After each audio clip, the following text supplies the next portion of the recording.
সর্বশেষ যে লোকটা জান্নাতে যাবে তাকে আল্লাহ তাআলা জাহান্নামের আগুনে পোড়াতে পোড়াতে ছাই বানিয়ে ফেলবে। আল্লাহ বলবেন, জিব্রাইল যাও একটু দেখো, একটা মাত্র সেজদা দিয়েছে আমাকে, এরকম কাউরে পাওয়া যায় কিনা। বাটি চালান দিয়ে দেখো পাওয়া যায় কিনা। খুঁজে খুঁজে কাউরে পাবে না। আল্লাহ বললেন আবার দেখো, খুঁজে খুঁজে একজনকে পাবে, সামান্য ইমানের ছিটে ফোঁটা তার অন্তরে ছিল। আল্লাহ বলবেন, যেহেতু ছিটে ফোঁটা আছে, অনেক মায়ের খাইছে, ওকে বের করে জাহান্নাম থেকে বের করে একটা নির্ধারিত দূরত্বে রেখে দাও। রেখে দেয়া হবে, কিন্তু জাহান্নামের আগুনের লেলিহান শিখাতে তার গা ঝলসে যাবে। সে আল্লাহর ডেকে বলবে, মাবুদ তোমার কাছে আমি কিছু চাই না, জাহান্নাম থেকে তুমি আমাকে বের করেছো, জীবন নদীর পানি তুমি আমার গায়ের মধ্যে ঢেলে দিয়েছো, আমি আবার সজীবতা ফিরে পেয়েছি। আমি তোমার কাছে জান্নাত চাই না, শুধু নিরাপদ একটা দূরত্বে আমাকে রেখে আসো, যাতে জাহান্নামের আগুন আমারে কষ্ট দিতে না পারে। আল্লাহ, আমি কিন্তু তোমার কাছে জান্নাত চাই না। কি চাই না? জান্নাত চাই না, কিন্তু জাহান্নামের আগুন আমারে কষ্ট দিচ্ছে, এতটা দূরত্বে রাখো যাতে জাহান্নামের আগুন আমার গায়ে না লাগে। আল্লাহ বললেন, ওকে রাখবো, কিন্তু আমার সাথে একটা কন্ট্রাক্টে যেতে হবে, যে এটা তোমাকে দিলে তুমি আর নতুন করে কিছু চাবা না। সে বলবে আমি রাজি, কন্ট্রাক্ট হয়ে যাবে। আল্লাহ জিব্রাইলকে বলবেন, যাও এমন দূরত্বে রাখো যাতে জাহান্নামের আগুন ওরে কষ্ট না দেয়। রেখে আসা হবে, অনেক দিন সে ওখানে আনন্দে থাকবে, আল্লাহ শুকরিয়া করবে। সে মনে মনে বলবে, বেঁচে গিয়েছি, আমি বেঁচে গিয়েছি, জীবনে আর কিছু চাই না, জাহান্নাম থেকে আমি বেঁচে গিয়েছি। অনেকদিন থাকার পরে মনে মনে ভাববে, বাইসা তো গেছি, কিন্তু নতুন করে একটু ট্রাই করে দেখি, জাহান্নামের সৌন্দর্যের দৃশ্য একটু চোখ দিয়ে অবলোকন করা যায় কিনা। সে আল্লাহরে ডেকে বলবে, আল্লাহ ইনদি সুআল, আমার একটা ফরিয়াদ আছে। কি ফরিয়াদ? আল্লাহ আগেই বলে রাখি, আমি কিন্তু জান্নাতে যেতে চাই না। আল্লাহ বলবেন, কি চাও? সে বলবে, আল্লাহ তোমার জান্নাতটা তুমি কত সুন্দর করে বানিয়েছো, আমি একটা নজর শুধু দেখতে চাই। জান্নাতের দরজার সামনে নিয়ে যদি আমারে বসিয়ে রাখো, দ্যাটস ইনাফ, আর কিছু চাই না, শুধু জান্নাতের দরজার সামনে। আল্লাহ বললেন, তুই না ওয়াদা করেছিস, তুই না চুক্তি করেছিস। সে বলবে, আল্লাহ আমারে হতভাগা বানাইয়া তোমার কি লাভ? সুবহানাল্লাহ পড়েন। আমারে তুমি হতভাগা বানিও না। আল্লাহ বলে, ঠিক আছে, আবার সিগনেচার কর যে জান্নাতের দরজার সামনে বসিয়ে দিলে আর কিছু চাবি না। সে সিগনেচার করে বলে, আমি চাবো না। আল্লাহ বললেন, জিব্রাইল বেচারারে ধরে জান্নাতের গেটের সামনে বসায় দে। এবার জান্নাতের গেটের সামনে বসে বসে জান্নাতের সৌন্দর্য দেখা শুরু করবে। সুবহানাল্লাহ।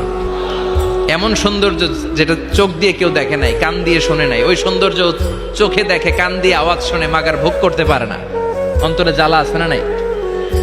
এয়ার কন্ডিশনের রুমে ঢুকতে না পারলেও, এয়ার কন্ডিশনের রুমের দরজার বাইরে দাঁড়ালো, এয়ার কন্ডিশনের রুমের একটা ঠান্ডা বাতাস গায়ে লাগে না?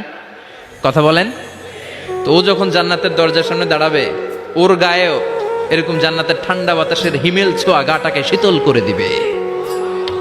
ওই শীতল হয়ে যাওয়ার পরে আর তো সহ্য হবে না, আবার আল্লাহরে ডাকবে, মনে মনে ভাববে, আর একটু ট্রাই করি না, দোষ কি, আস্তে আস্তে অনেক দূর তো আগাইছি। সুবহানাল্লাহ কইবেন না?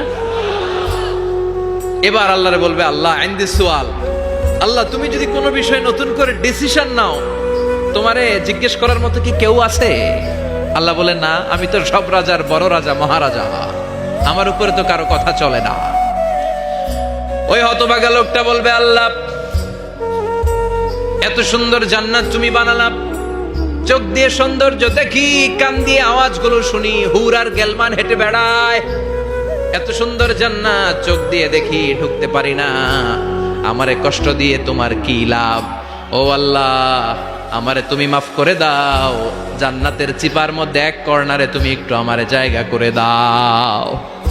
আল্লাহ বলবেন, ওয়াই হাক ইয়াবনা আদম, তোর ধ্বংস হোক হে আদম জাত, মা আগদারাকা, তোর যে বড় গাদ্দার আমি আমার সৃষ্টিকুলে কাউরে দেখি নাই, কারণ তুই আমার সাথে চুক্তি করিস আর চুক্তি ভঙ্গ করিস।